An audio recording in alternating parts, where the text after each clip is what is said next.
Chief Wahoo debate continues. Cleveland, Ohio. Do you have a question that you'd like to have answered in Hey, Hoynsie? Submit it here or tweet him at @Hoynsie.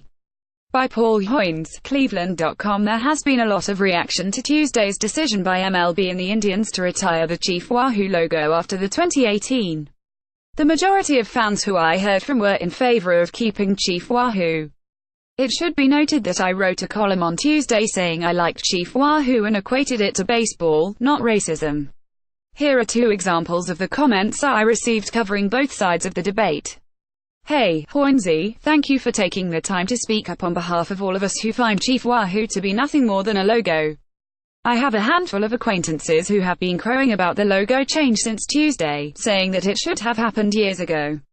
Unfortunately, in this day and age, the majority doesn't matter.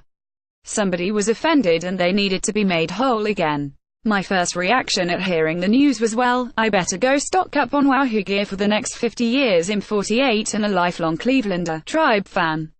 Thanks to the half-baked agreement, I can save my money for the time being. Jim Abbott, Cleveland. Hey, Hoynsie, words and images hurt. Racist images and stereotypes are inseparable from people. To you it was an image on a baseball cap, but to Native Americans it was much more insidious and offensive.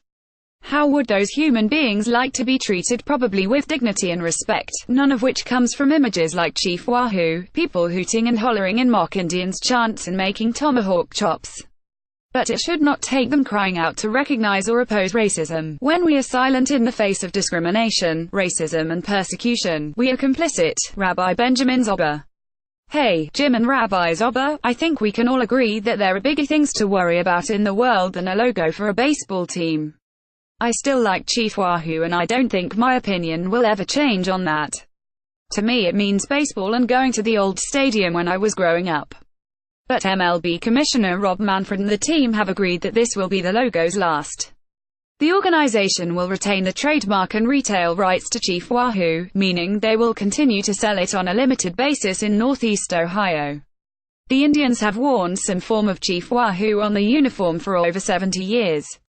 Perhaps it was a time for a change, but it will be interesting to see what kind of staying power the Chief has among the team's fans over the next 5 to 10 years.